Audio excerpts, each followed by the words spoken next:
we'll talk about this kind of stuff. Let's just look at it. So well, like most people, I think in our music scene, I've got a long history with mental health.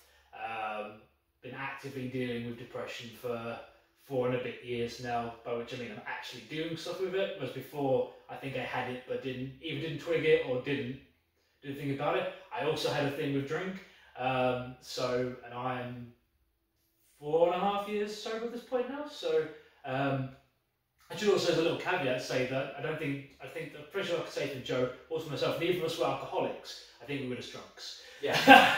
It's a case of when we did drink, it was party time. I think the thing is as well is that most people didn't know with me because I was very privately drunk.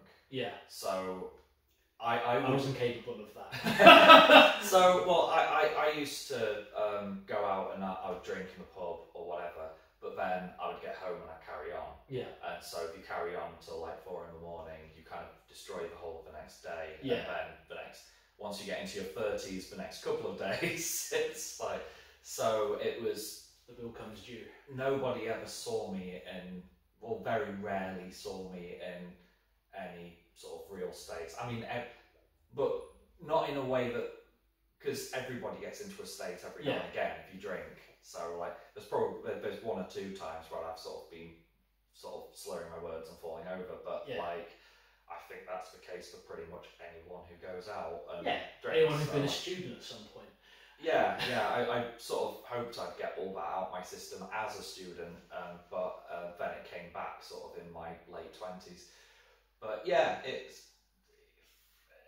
I feel, I mean, I'm just coming up on 2 years now of like stone cold sober, and I kind of like had this real, because during the pandemic I went sober for a while and then thought, well, this is how good it's been if I can go back, if I can control it when I go back. And I think I was lying to myself. I think I just wasn't ready to full on quit yet. Yeah. And then I went back to it, and within about 6 months I was back to how I was. Yeah.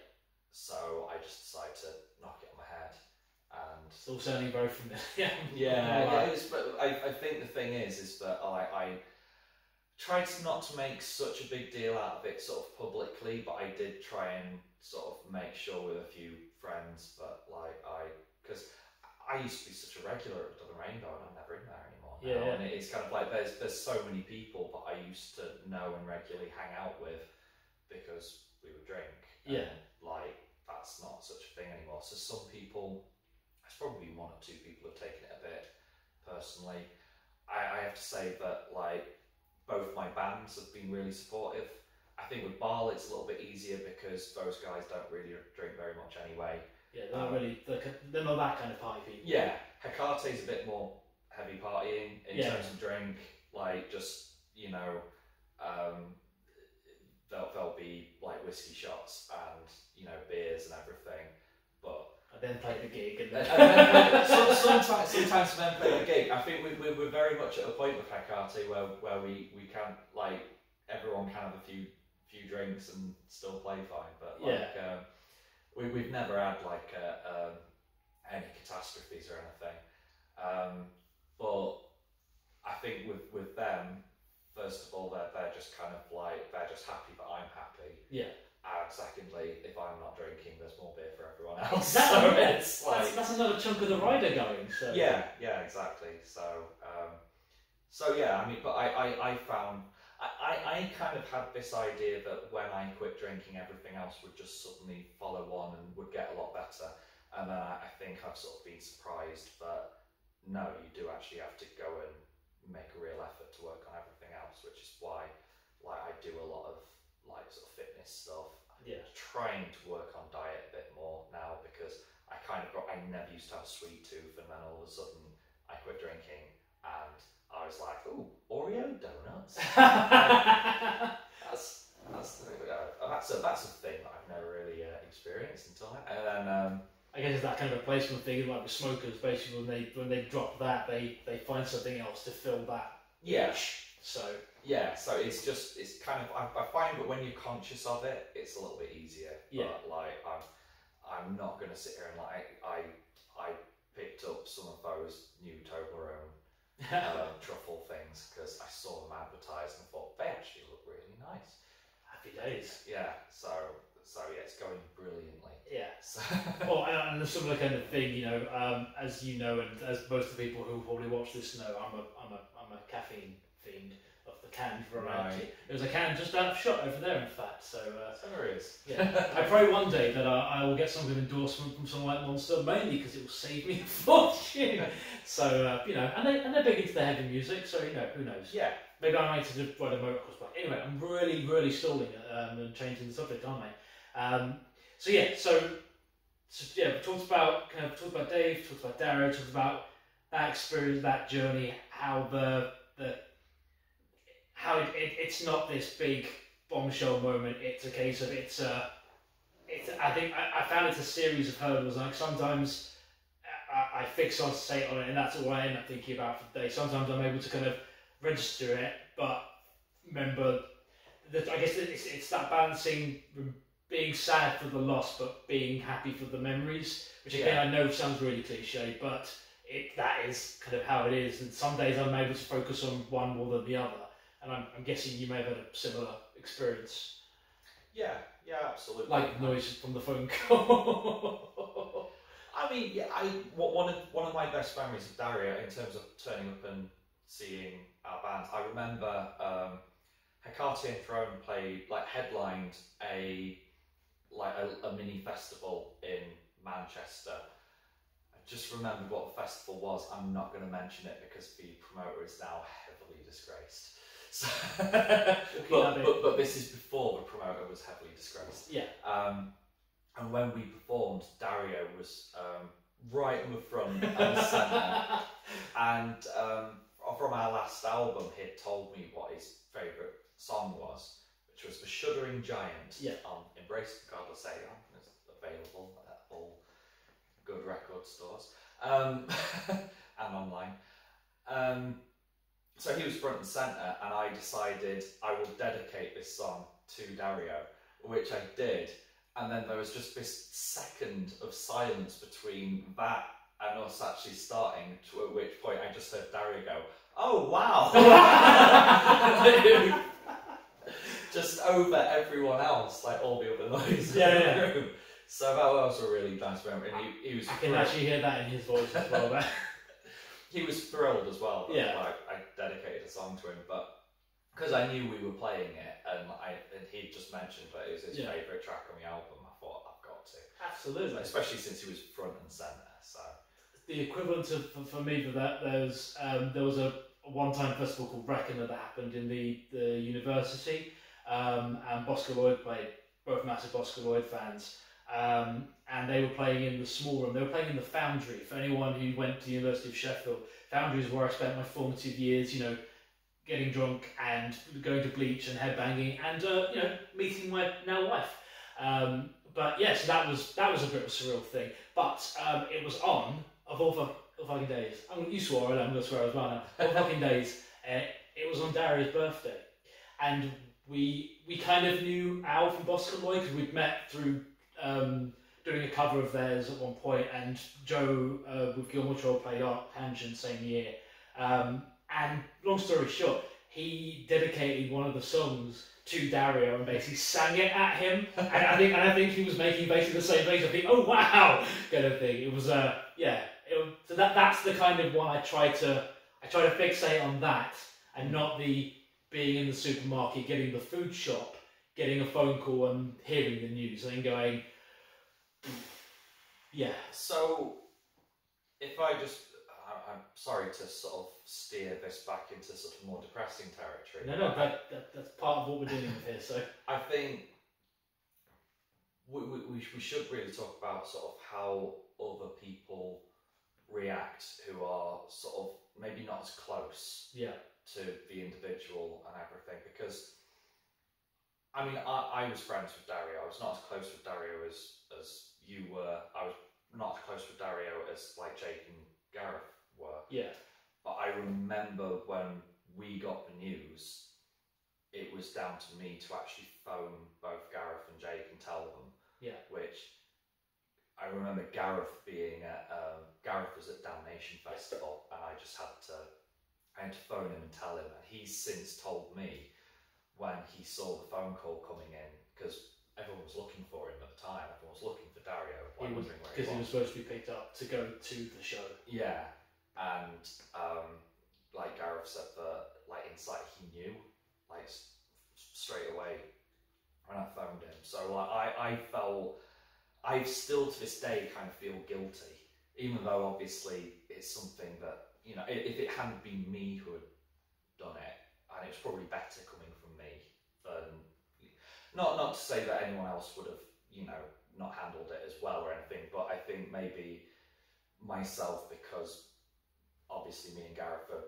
connected with Dario in the same way, it's probably a good thing that it was me who phoned him and told him. Funny you mention that, because as soon as I finished my phone call finding out the news, the first thing I thought was, how the hell do we tell Gaz? Yeah. And I told him since, I'm not afraid to admit this on camera, not that I couldn't do it in terms of like I didn't want to be the one doing that devastation. He was out of damnation. I was like, I don't know if, I was torn between he should know he's a great friend to both of us versus he's out of a thing, he's out with friends and whatnot. Would it basically like crush the mood? Would it kill the day? I mean, he has to find out at some point, but I couldn't weigh up that conundrum, so I took the cheap way out. I think our reasoning behind it, because we discussed it in Bar, because it was actually Chris who found out initially. And it was Chris who called me, so. Yeah, well, it was actually, as we were discussing it, I volunteered to tell Gareth, and then Gareth asked me if I could tell Jake. But I volunteered because I knew Gareth the best out of everyone in the band, really. And maybe, I think Richard probably knows Gareth in a similarly, but I think since we've been doing Metal to the Masses, I probably know Gareth very well. Yeah. So I said I will do that. But my thinking behind it was, if one of us doesn't tell him, someone's going to post something on Facebook or someone's going to post something online, and he's going to find out that way. Yeah. And not that anyone would do that in any sort of, you know, untoward way or anything, or would think that they were doing anything wrong. Yeah. It's just that sometimes things like that can happen, and the nature of social media and the internet, sometimes, you know, it doesn't take very long for things to kind of leak out. Yeah. You only need one person who thinks that it's common knowledge amongst everyone, who then goes and puts a tribute on their Facebook status. Yeah. All of a sudden everyone finds out. When Dave died, I feel that I handled it in the absolute worst possible way, because his ex-partner said, you know, his mum said something, his mum has said that we can tell everyone. And I think I put a status up saying, I'm very sorry to say that, you know, Dave Ingram's passed away, you know, I'm devastated. And that was how the majority of people found out. A relatively glib Facebook status from me, which I feel really shit about now, but at the same time, tried to forgive myself because I probably wasn't thinking very well at the time, and you know, but things like that can happen. I think on to the point of like how other people react as well. I think especially when you're in a position that we've both been in, where we've been heavily affected by the loss. Sometimes, and this, I'm not saying this in a negative way, but people kind of treat you as though you're diseased. Yeah. Like, they treat you as though you're ill and contagious, and it's kind of as though you feel diseased as well. So you go out and you try and put on a mask as though everything is fine, because you don't want to make other people feel awkward. Yeah. And then other people don't want to broach the subject because they don't want to make you feel sad. Yeah. But in actuality, probably the best thing for you is just to kind of vent and kind of get things out there and everything. And I distinctly remember being out with and like walking into a room with a bunch of people who all went quiet when I walked in, and just decided to, I was just like, I'm not having this. And I remember just saying, do you know what? I knew I was never going to get that tenner back. And just... everyone laughed, and I maintain that Dave would have pissed himself. Yeah. So it was just kind of like, and then we sort of lightened the mood a little bit, and then we could kind of sit. But also other things that I experienced, but I remember actually starting to feel a lot better and having a good couple of weeks and stuff, and then walking into the pub, and there was someone that I know, they're kind of like an acquaintance, not like a close friend or anything, said to me, "Oh, how are you doing? You all right?" And I said, "Yeah, grand, everything's good. You know, I'm good." And then they were like, "Are you sure?" It really pissed me off. Yeah. Because I was like, no, am I so much of a fuck up at the moment that I can't be alright?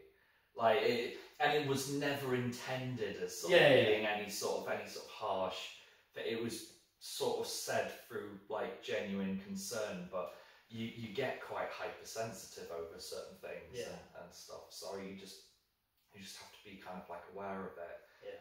But you know, again, it's kind of like people like to try and distract you, and because then in their eyes and sort of in yourself as well, you're kind of distracted, and so you're not thinking about it, and so then on the surface you know, you're happy, and but you then have to go away and still have to kind of deal with it internally. Yeah. So to the point you talk about how it affects people who aren't necessarily, because while we've been talking, I've had a memory flash up about Facebook of all things, and I've remembered what Dave posted before he, and it was something to the extent of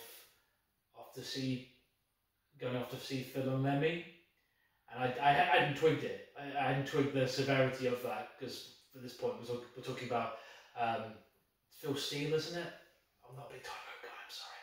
Phil Steele, the guy from Double Negative. Pete Steele, sorry, and Lemmy, who had both passed away at that point, and it didn't dawn on me because I didn't know Dave as well. I didn't know the extent of the history about the ideation he'd had before. I think I remember sending him, because I sent him a message just saying that, like a little kind of, "Hi, how you doing? I hope everything's okay." And you know when you're writing a message and you accidentally like hit like an emoji you didn't want to hit. So I think I ended up putting something ridiculous, like a big laughing face, and then I couldn't like delete it. So I was like a sorry and whatnot. So the last 3 messages got from me was, "How you doing?" And then, "Sorry, I'm so sorry." So but yeah, to the point, I remember that. I remember finding out about it, but I just say, because I wasn't as close. I think I was less concerned about the passing, more concerned about people like you. I guess, like you've talked about. Yeah. I mean, and in the same way, like I mean, I was gutted when I heard about Dario, and I was like, but at the same time, my head sort of went towards Gareth more than anybody. Yeah. And I was, it was because especially knowing that he was at Damnation at the time, waiting for him. waiting for him.